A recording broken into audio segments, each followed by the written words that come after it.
Mensagens que edificam, ministradas pelo pastor Sidney Ferreira.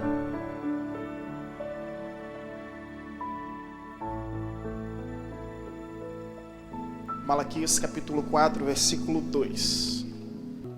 Aqueles que encontraram, digam amém. Os irmãos não vão ter dificuldade de encontrar o livro de Malaquias, né? Tendo em vista que é o último do Antigo Testamento, 39º livro da Bíblia.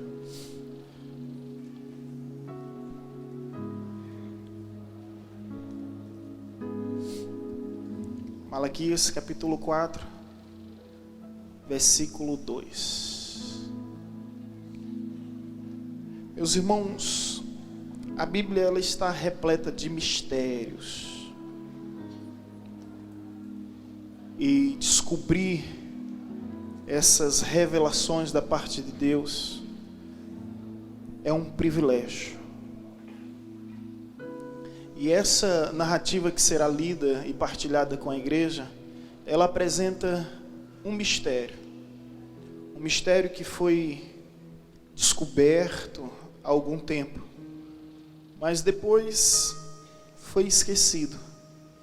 E a minha oração é que hoje o Senhor possa nos despertar para essa realidade contida na palavra de Deus.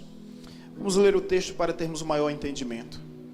Mas para vós outros que temeis, o meu nome nascerá, o sol da justiça, trazendo salvação nas suas asas. Saireis e saltareis como bezerros soltos da estrebaria. Vou repetir. Mas para vós outros que temeis o meu nome, nascerá o sol da justiça, trazendo salvação nas suas asas. Saireis e saltareis como bezerros soltos da estrebaria.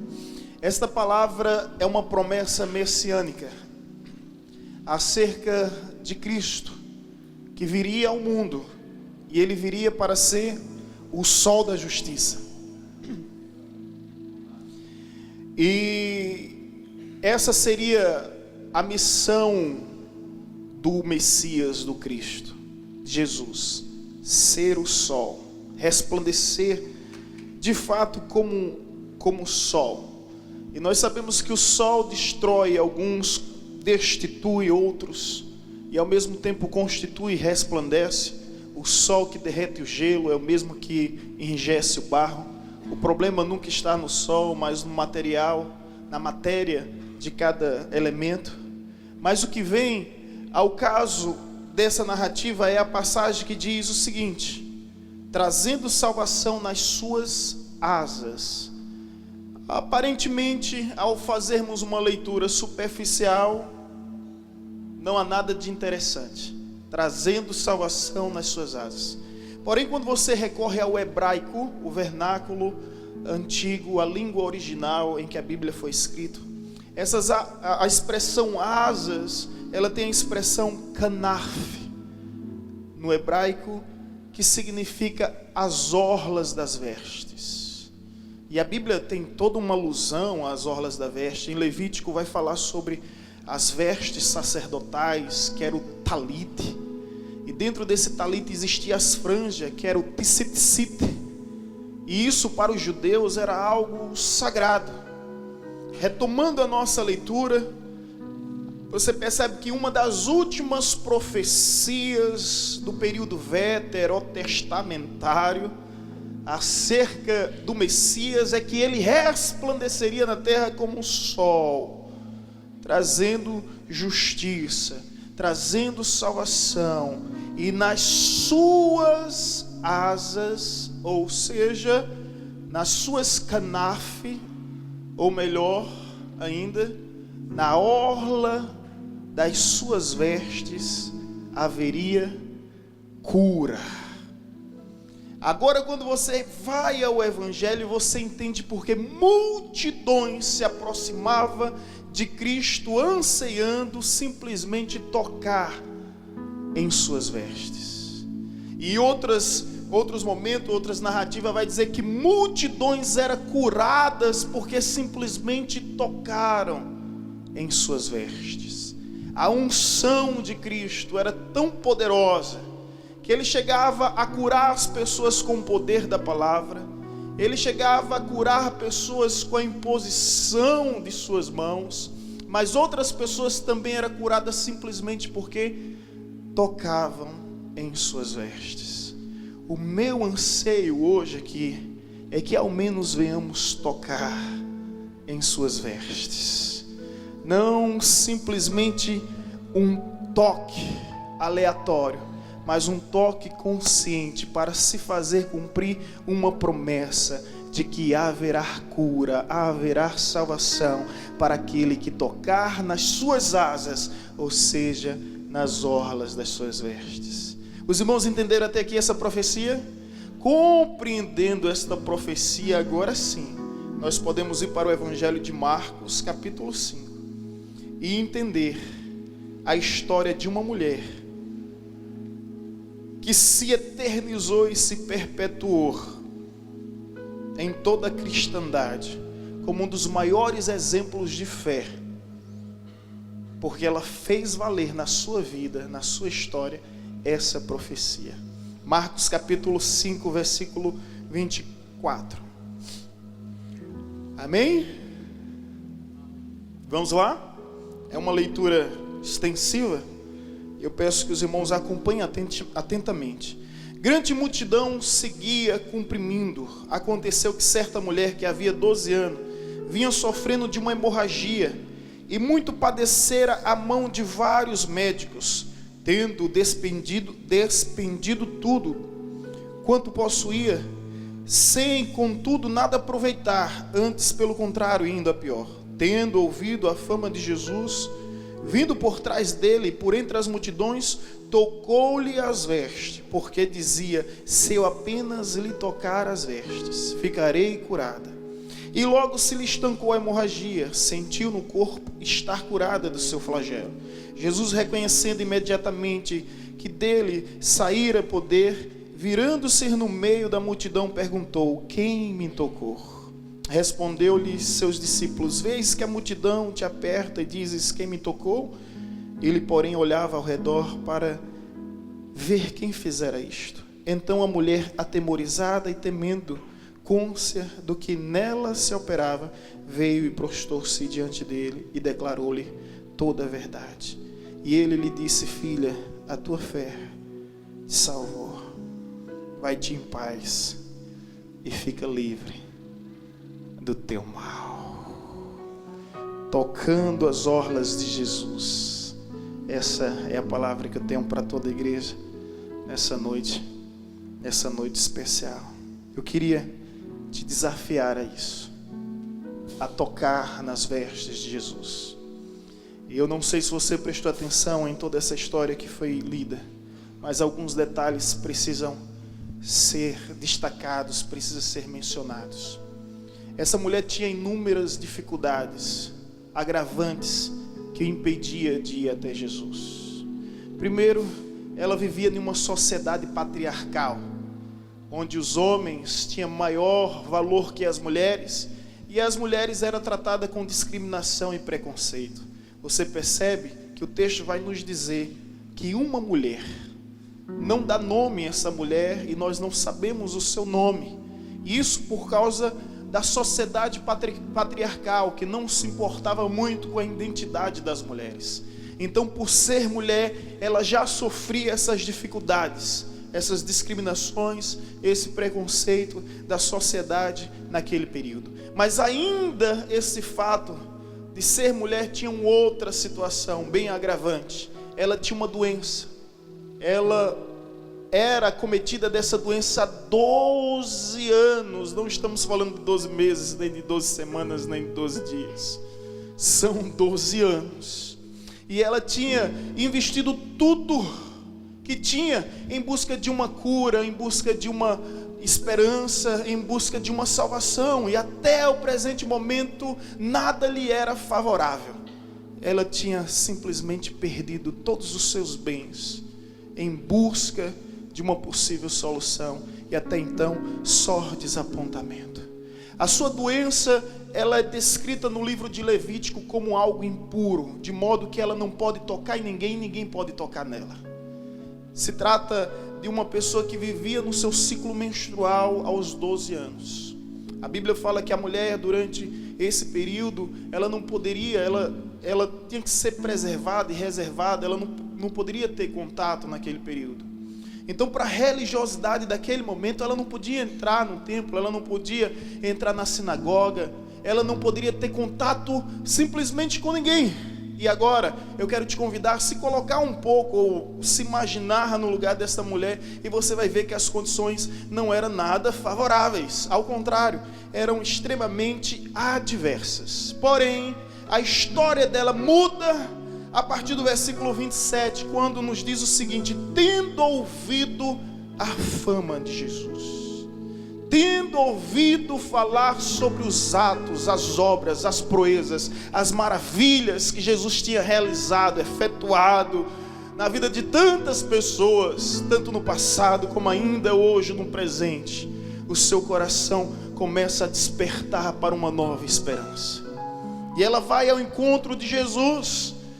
E entre ela e Jesus havia uma multidão, e sempre há uma multidão. É interessante que muitos milagres apresentados nas Escrituras nos apresenta a pessoa, Jesus, e uma multidão no meio, uma multidão de críticos, uma multidão de pessoas que impedia que a pessoa se aproximasse, uma multidão censurando, ignorando, desdenhando, mas ela não se importou com a multidão, ela venceu a multidão, ela ultrapassou a multidão e ela conseguiu o que ela queria. Ela não queria tocar em Jesus, ela não queria pegar Jesus, ela não queria palpá-lo, ela queria simplesmente tocar, e ela sabia onde devia tocar, nas orlas da sua veste. O interessante do texto, que aqui todo mundo conhece, é que quando ela consegue tocar, Jesus simplesmente para.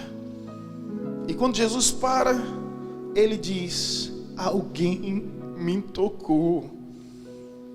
E os discípulos acharam isso tão contraditório e tão paradoxal que disseram: mestre, as multidões estão te tocando, estão te apertando, estão te comprimindo, estão te apalpando, e o Senhor disse que alguém te tocou.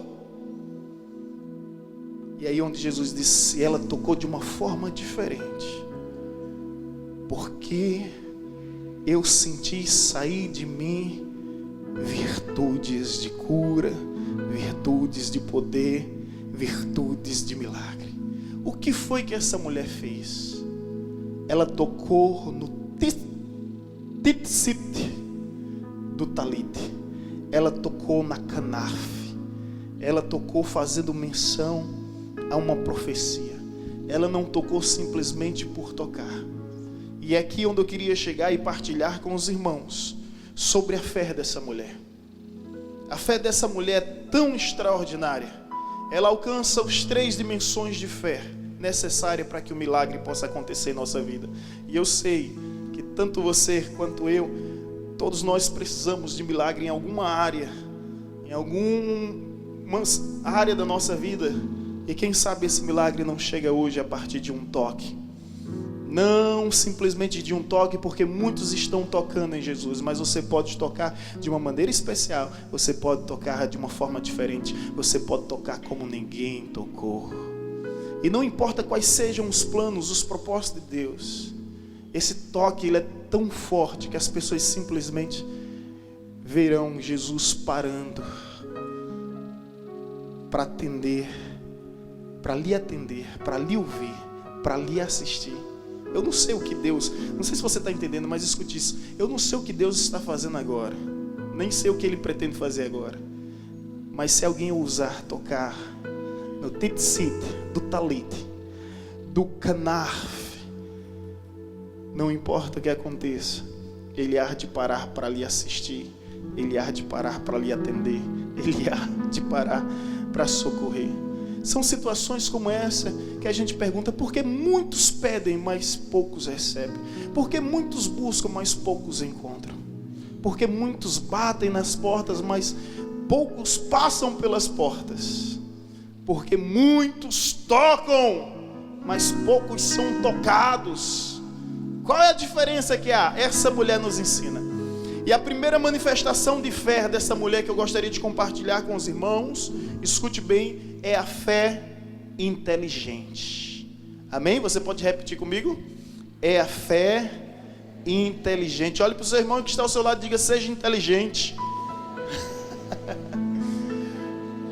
A nossa fé não é irracional, não é incoerente, não se trata de fideísmo. Fé sem ação é superstição. Essa mulher tem atitude, ela tem ação, ela tem determinação, ela tem propósito. Ela tem uma fé inteligente. E incrível, gente, porque a elite religiosa daquela época não percebeu que as vestes de Jesus eram diferentes.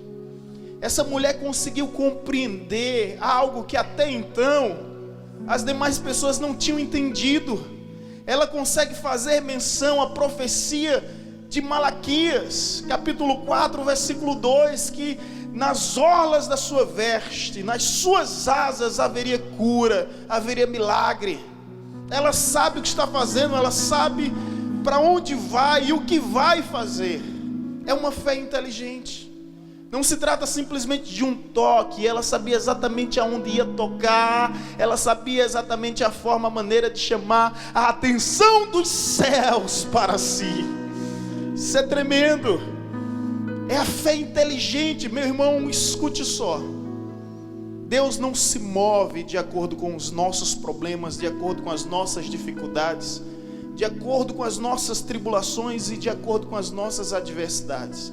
Deus se move de acordo com a nossa fé. E se você tem fé, pode ter certeza que os céus se abrirão ao teu favor. Pode ter certeza que Deus, o próprio Deus, agirá ao teu favor.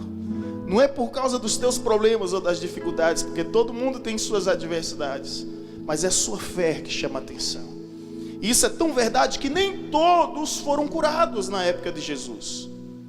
É verdade que Jesus curou a muitos, mas nem todos foram curados, nem todos foram libertos, nem todos desfrutaram de milagre.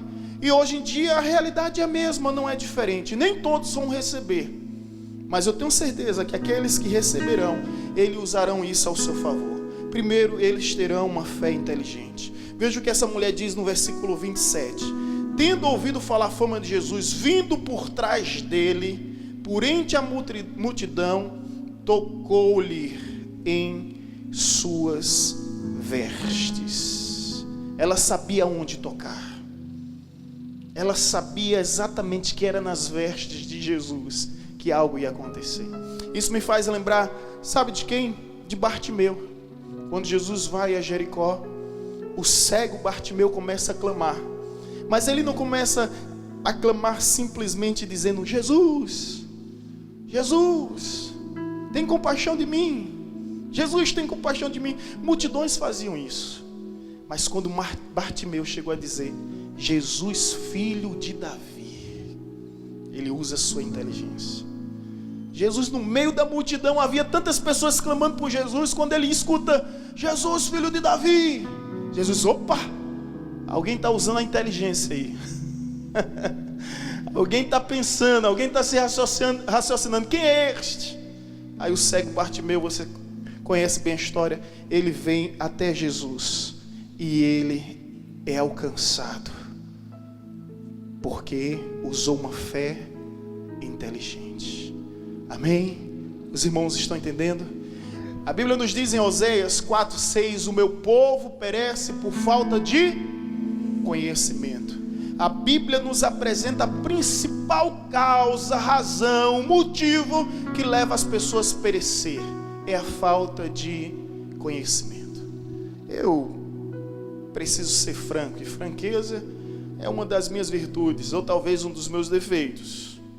Sabe Deus, eu chamo a minha sinceridade de sincericídio, porque na medida que você é sincero, você comete suicídio.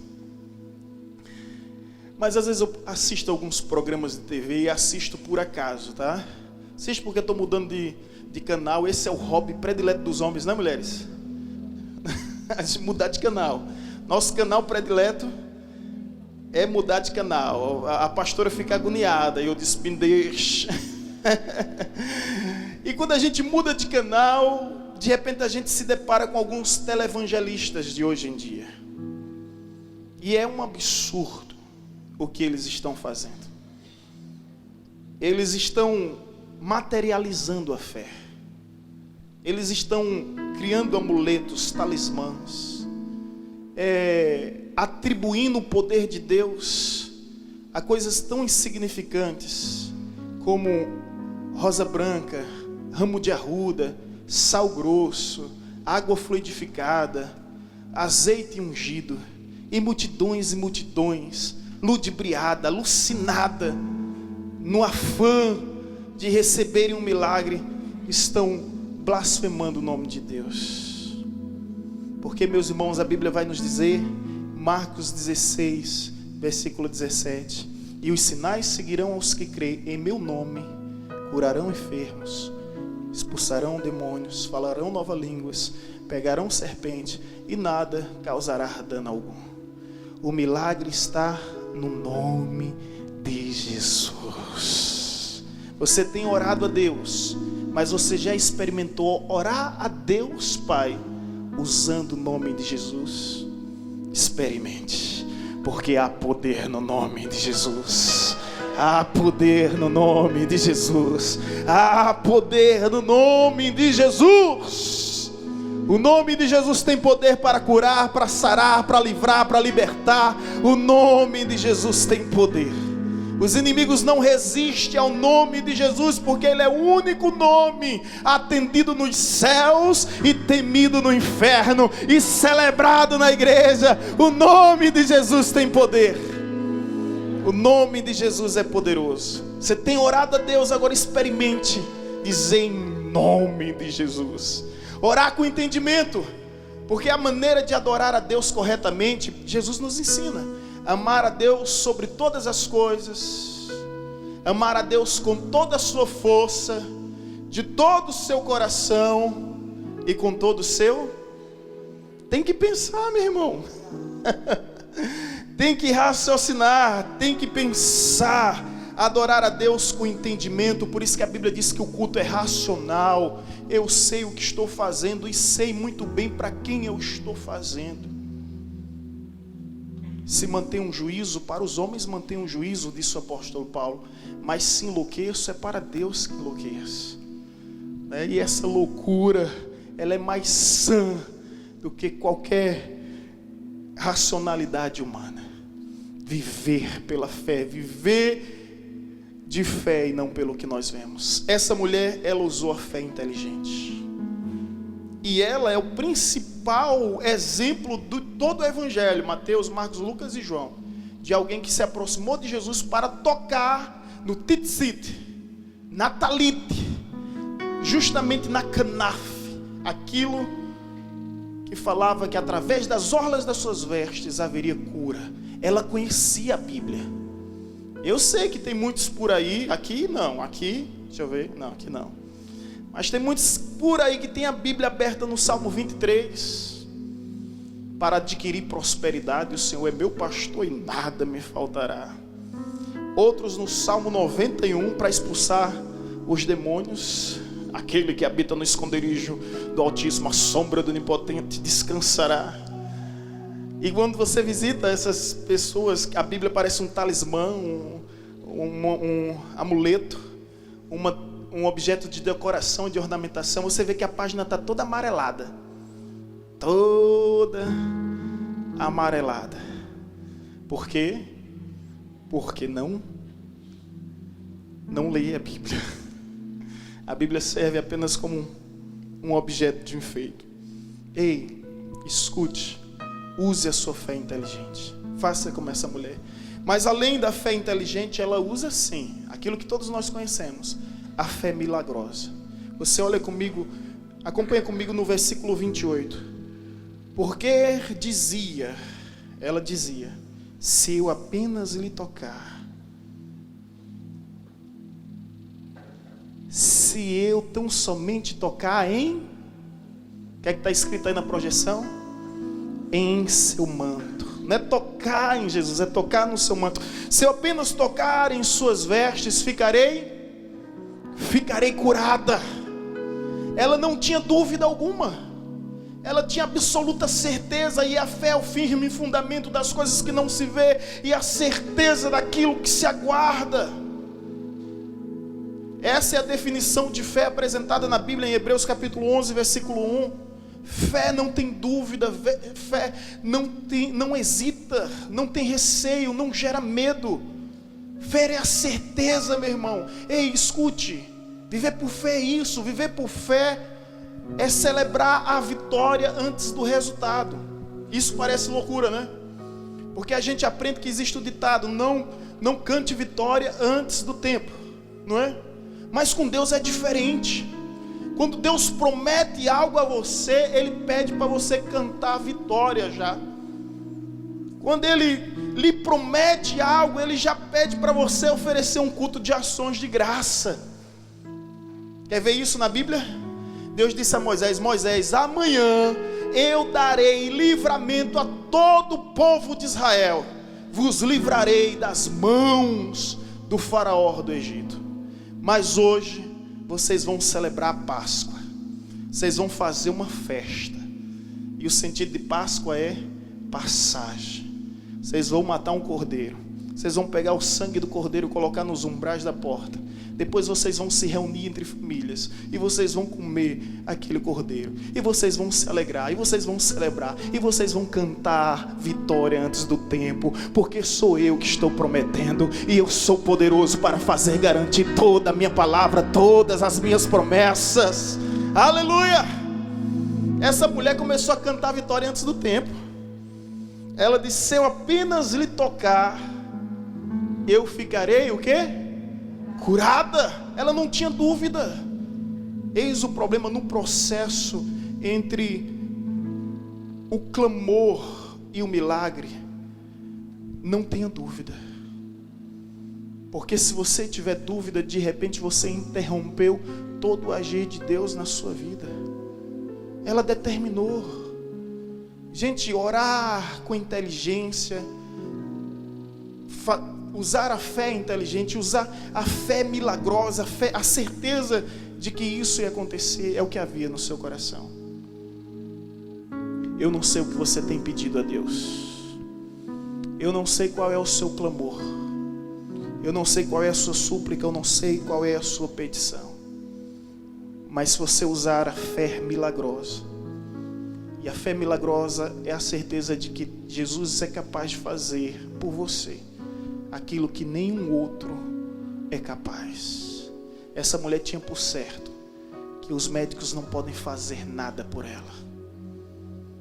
Ela tinha por certo que os reis, os juízes, que os sacerdotes da sua época não poderiam fazer nada, absolutamente nada por ela. Mas Jesus poderia. A medicina ainda hoje pode fazer muito por quem está vivo, mas não pode fazer nada por quem já morreu. Mas Jesus chama os mortos à vida. Ele ainda ressuscita os mortos.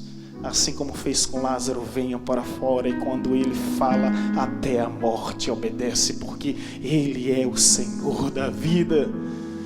Amém? Então me posse dessa palavra. Ela usa uma fé inteligente. Ela usa uma fé milagrosa. É aquela que vai, acredita mesmo: eu vou ser curado, e não importa se meu problema tem 12 anos, não importa quantos anos tem o meu problema, basta tão somente chegar à pessoa certa, tocar, e Jesus será a solução para a minha situação. Terceiro lugar, e aqui eu queria chegar demais, porque aqui é o desfecho, né? É o terceiro e último lugar.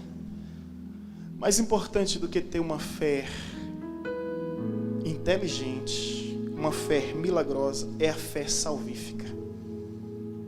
Ela tinha fé salvífica. Ela não via Jesus simplesmente como o curandeiro.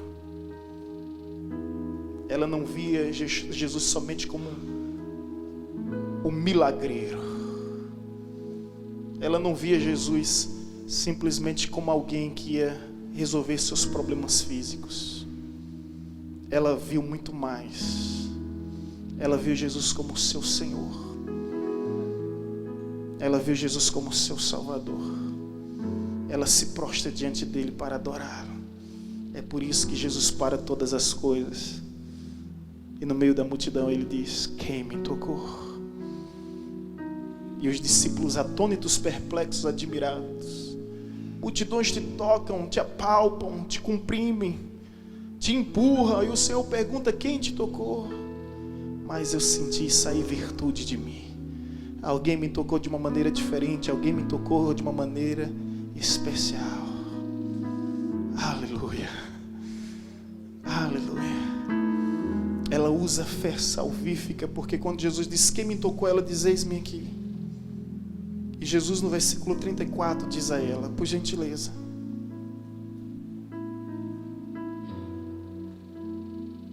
versículo 33, na verdade, 33 e 34.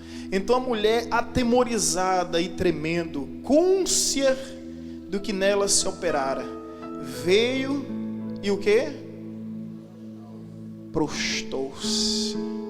É adorar, é uma posição de adoração. Se ajoelhou diante dele e declarou-lhe toda a verdade. E ele lhe disse: eis aqui o mistério. E ele lhe disse: filha, filha, filha, filha. Essa palavra no hebraico é bit-hi, ou seja, agora você é filha, agora você é filha, eu agora sou o seu pai. É o que está escrito para os irmãos entender melhor em João capítulo 1, versículo 12. Veio para o que era seus, mas os seus não receberam, mas a todos quanto recebeu, isso é, Jesus, Deus deu-lhes o poder de serem chamados filhos de Deus. Até agora ela não era filha, mas quando ela usa a fé salvífica de entender que Jesus é o seu Senhor, que Jesus é o seu Salvador, imediatamente Jesus olha para ela e diz: filha. E ele usa essa expressão bit-hi, que diz bem assim: filha legítima, ou seja, você não é órfão, você não é bastarda, você é filha, você é a minha filha. Aleluia. Apenas um toque mudou para sempre a vida dessa mulher. E quando ele diz filha, ele diz mais: a tua... Olha que interessante, né, gente? Jesus transfere a responsabilidade todinha para ela. A tua fé te salvou. Eu fiz o que fiz por causa de você. O milagre quem faz sou eu, mas a fé é sua. Filha, a tua fé te salvou. Vai-te em paz e fica livre do seu sofrimento. Ou seja, a fé inteligente, a fé milagrosa e a fé salvífica. Aquela mulher viveu o maior de todos os milagres. E o maior de todos os milagres não é a cura, não é a libertação, não é uma restauração. O maior de todos os milagres é a salvação. É a certeza que o seu nome está escrito no livro da vida e que você vai passar a eternidade na presença do Pai Celestial. Quando ele diz: a tua fé te salvou, não se trata de uma salvação física simplesmente, mas de uma salvação espiritual. Agora, quem sabe se encontra em nosso meio pessoas assim como essa mulher, que já vem sofrendo há um bom tempo e que já procuraram todos os meios, todas as formas, todas as maneiras de terem seu problema resolvido, e até hoje só tiveram decepções, só tiveram frustrações. Eu venho te dizer algo: Ele está passando em nosso meio. O sol da justiça, aquele que Malaquias, no capítulo 4, versículo 2 diz: as orlas da sua veste curará, sarará, livrará e salvará. Ele está passando em nosso meio. E se estendermos a nossa mão, e se dermos mais um passo de fé, um passo de esperança, um passo de confiança, e tocarmos em suas vestes, seremos curados, seremos sarados, seremos salvos. Você que já tentou de tudo, de todas as formas, de todas as maneiras, ei, faça como essa mulher. Ao ouvir falar de Jesus, ao ouvir a fama de Jesus, ela deu um voto de confiança. Ela disse: eu quero ver se esse Jesus é o que dizem mesmo, eu vou até o encontro dele. E ela experimentou o milagre da sua vida. E quem sabe você não precisa deste milagre. Eu quero dizer a você e lhe garantir que o autor da nossa salvação se encontra aqui, em nosso meio, para operar milagres, sinais e maravilhas, manifestar o seu poder e socorrer a todos os aflitos e abatidos. Ele quer sanar definitivamente com o teu problema, seja ele de origem física, mental, emocional, seja ele de origem espiritual, seja um vício, seja um hábito, seja um pecado, seja uma doença, seja lá o que for. Jesus hoje pode dar um basta ao teu sofrimento e te dar uma nova vida, uma nova história de vitória para a glória do seu santo nome. Aplauda aquele que vive, aquele que reina, aquele que é poderoso para mudar e transformar todo o teu ser. Vamos nos colocar em pé em nome de Jesus. Glória a Deus.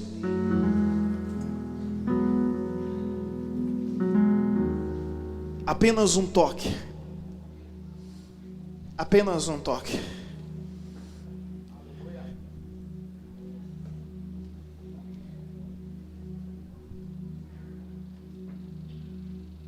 Amém? Coloque a mão no seu coração.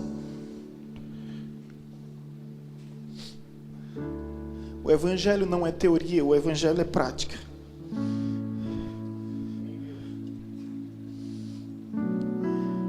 E seria em vão trazer toda essa mensagem de reflexão e se no final não orássemos para que Deus viesse curar,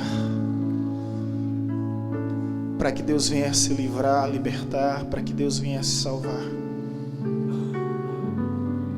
Eu não sei quantos realmente estão dispostos hoje a estender a sua mão, e eu me refiro no sentido espiritual, estender suas mãos e ousar romper com a multidão. Qual é a multidão que te impede de se aproximar de Jesus?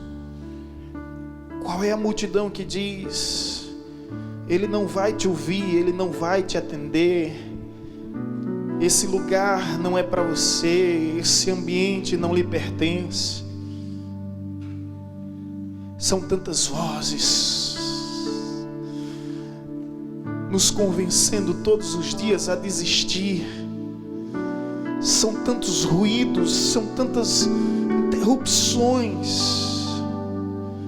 Eu me recordo perfeitamente no dia que eu ouvi falar da fama de Jesus e procurei me aproximar dele. Muitos me disseram: olha, não, você não vai conseguir, você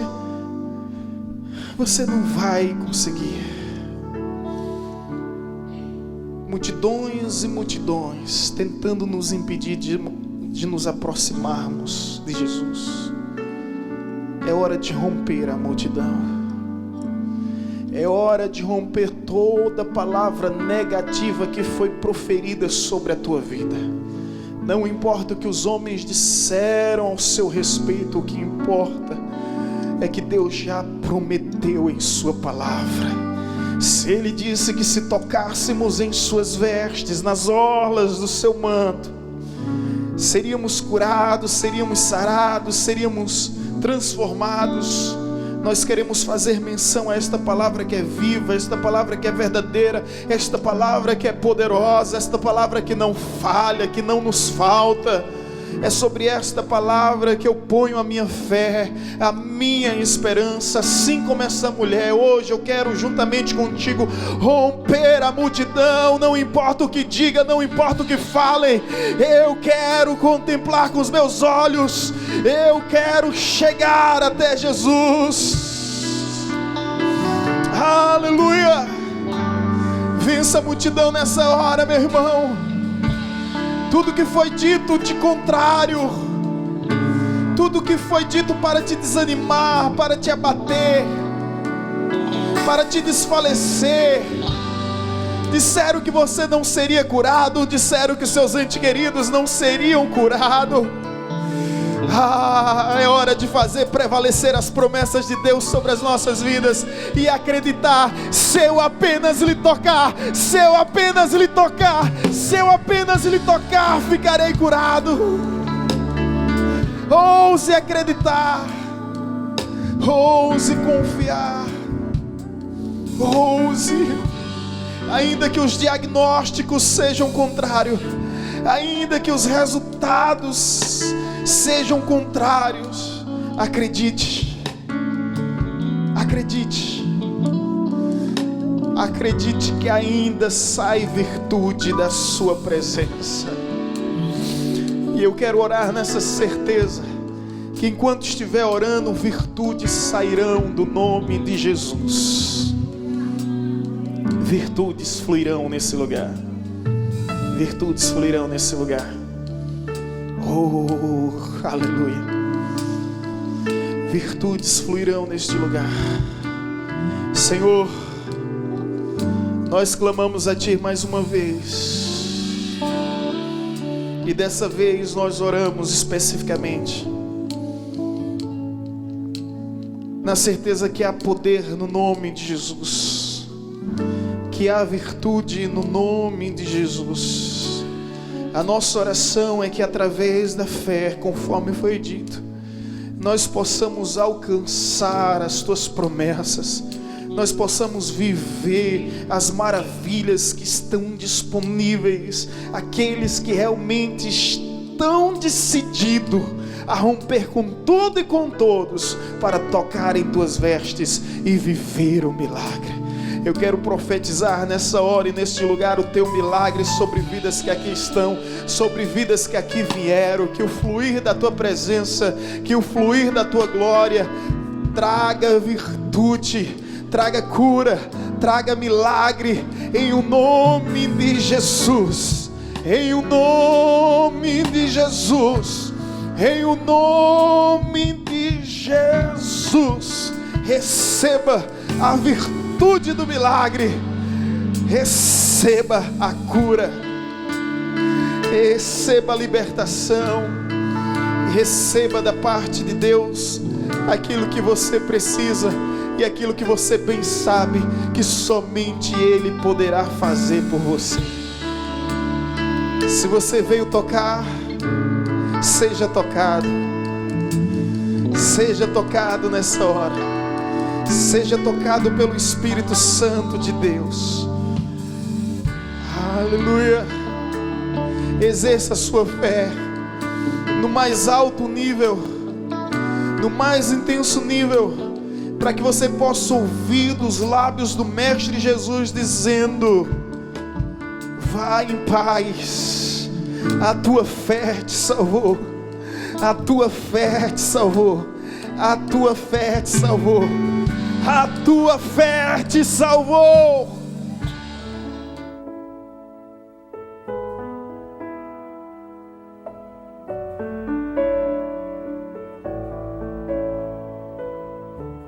Você acabou de ouvir uma mensagem ministrada pelo pastor Sidney Ferreira, da Igreja Batista Evangelizadora.